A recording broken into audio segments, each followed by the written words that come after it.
ကျမမိတ်ဆွေများလုံးမင်္ဂလာပါရှင်။အောက်တိုဘာလတလစာအတွက်အသေးစိတ်တွက်ချက်ထားတဲ့အင်္ဂါသားသမီးများအတွက်ဟောစတန်ကိုအကြံပြုဟောပြောပေးမှာဖြစ်ပါတယ်။အင်္ဂါသားသမီးများဟာအောက်တိုဘာလတလအတွင်းမှာမိမိတို့အနေနဲ့အိုးအိမ်နေရာထိုင်ခင်းတွေဝယ်ယူမယ်ဆိုလို့ရှိရင်ကောင်းပါတယ်။အိုးပိုင်အိမ်ပိုင်နေရတတ်ပါတယ်။အိုးအိမ်နေရာထိုင်ခင်းနဲ့ပတ်သက်တဲ့ကိစ္စမျိုးတွေဆောင်ရွက်တဲ့အခါမှာအောင်မြင်မှုအများကြီးရရှိတတ်ပါတယ်။အင်္ဂါသားသမီးများဟာဒီ10လပိုင်းမှာဆိုရင်ဘာသာရေးနဲ့ပတ်သက်တဲ့ခရီးမျိုးတွေတရားဘူးခရီးမျိုးတွေအများဆုံးဖွဲ့ရတဲ့ကာလလို့ပြောလို့ရပါတယ်ဒိဋ္ဌံခရီးတွေတရားဘူးခရီးတွေတွားရတတ်ပါတယ်တော့အင်္ဂါသားသမီးများအောက်တိုဘာလမှာဆိုလို့ရှိရင်မိမိတို့လုပ်ငန်းတွေစက်တူလုပ်ငန်းတွေတိုးချဲ့လုပ်ကင်ရတတ်ပါတယ်တနေရာနဲ့တနေရာပြောင်းရွှေ့ပြီးတော့မှမိမိတို့ရဲ့စီးပွားရေးတွေပြုလုပ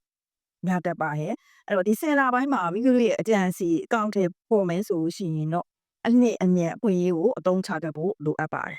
အဲ့တော့ငွေတင်းညှိနှိုင်းတဲ့လုပ်ငန်းတွေစက်တူလုပ်ငန်းတွေအရန်ကောင်းပါတယ်။နောက်မိတ်ဆွေတငယ်ချင်းမိတ်ဆွေအပေါင်းအသင်းတွေကွဲကွာနေရတဲ့တငယ်ချင်းမိတ်ဆွေအပေါင်းအသင်းတွေဒီလိုကာလမှာပြန်ပြီးတော့ဆုံတွေ့ရတတ်ပါတယ်။အဲ့တော့စနေသားသမီးများဒီကာလမှာဆိုလို့ရှိရင်မိမိတို့အနေနဲ့ကအနောက်ရက်ကိုရှောင်ပေးရမှာဖြစ်ပါတယ်။အနောက်ရက်ရှောင်ပေးမယ်တောင်ဘက်ရက်ရှောင်ပေးမယ်။ခရီးလုံးကသွားတာမျိုးရေလန်းခီးထွက်တာမျိုးတွေရှောင်ပေးရမှာဖြစ်ပါတယ်။ကျမအနေနဲ့အကြံပြပြောချင်တာကြတော့အင်္ဂါသားသမီးများဒီချိန်ဒီကာလမှာဘုရားဘူးပဖင်းအရန်ကောင်းပါတယ်။အဲ့တော့ကိုပိုင်ဆိုင်ရတဲ့ပစ္စည်းတစ်ခုခုဒီအချိန်ဒီကာလမှာတခိုးခိုးခံရခြင်းတွေတော့ကြုံရတတ်ပါတယ်အထူးဂရုစိုက်ဖို့လိုအပ်ပါတယ်အလုံးနဲ့ပတ်သက်ပြီးတော့မိမိတို့ရဲ့ပတ်ဝန်းကျင်မှာမိမိတို့ရဲ့လုပ်ငန်းခွင်မှာပေါ့လူငွေပြဿနာတွေအနည်းအငယ်ပေါ်ပေါက်လာတတ်ပါတယ်တိုက်ခန့်သဘောမျိုးကြီးကြားရောက်တတ်ပါတယ်ဒါကြောင့်မိမိရဲ့အထက်လူကြီးအားမိမိကမှအထင်လွဲတာမျိုးကြီးအမြင်လွဲတာမျိုးကြီးဖြစ်တတ်ပါတယ်ဒါပေမဲ့လို့ကိုလိုချင်တဲ့နေရာ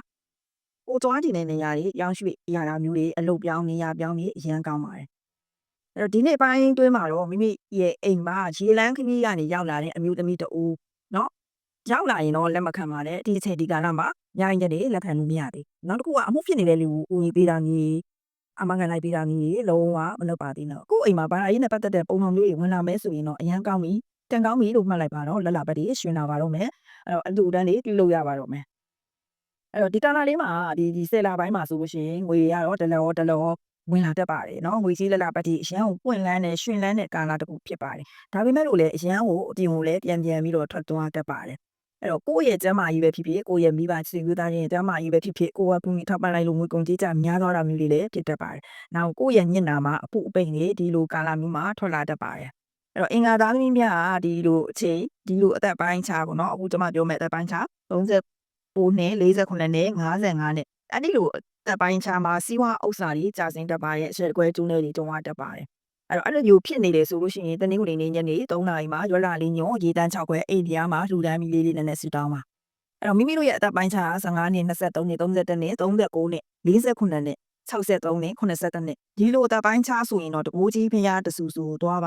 ါသွားပြီးလို့ရှိရင်ကိုယ့်ရဲ့မွေးနံတောင်လေးမှာမိသက်စီပူဇော်ပေးရမှာဖြစ်ပါတယ်နောက်ထီးအကြီးတက်လည်းလူတန်းပေးပါနောက်တစ်ခုကကြတော့ရက်10ချောင်းနဲ့အတူရေး10ခွက်ပါလှူဒန်းပေးပြီးတော့မှလူရစုကိုကောင်းနိုင်ပါတယ်အဲ့တော့ပညာရေးနဲ့ပတ်သက်တာတွေအရန်ကောင်းပါတယ်နိုင်ငံရေးသားခရီးနဲ့ပတ်သက်တာတွေအရန်ကောင်းပါတယ်ဒီချိန်ဒီကာလမှာအခြေကြီးကတော့စိတ်ညစ်ရမယ်ကိုယ့်ရဲ့ချစ်သူကကိုယ့်အနာကနေဆက်သွယ်ဖြတ်သွားတာမျိုးတွေရုတ်တရက်တောက်သွားတာမျိုးတွေရုတ်တရက်ကိုရှင်များနေမှခြေရထောက်သွားတာမျိုးတွေကဒီကာလမှာဖြစ်တတ်ပါတယ်အဲ့တော့အင်္ဂါသားသမီးများဒီချိန်ဒီကာလမှာအိမ်အောင်ရေးပဲဖြစ်ဖြစ်အခြေရေးပဲဖြစ်ဖြစ်လူမှုရေးကိစ္စတွေနဲ့ပတ်သက်ပြီးတော့အင်မတန်ရှုပ်ပွေးတဲ့ကာလတစ်ခုဖြစ်ပါတယ်ဒါကြောင့်မိမိတို့အနေနဲ့ရေဒီယာကိုပြုလုပ်ပေးရမှာဖြစ်ပါတယ်เนาะ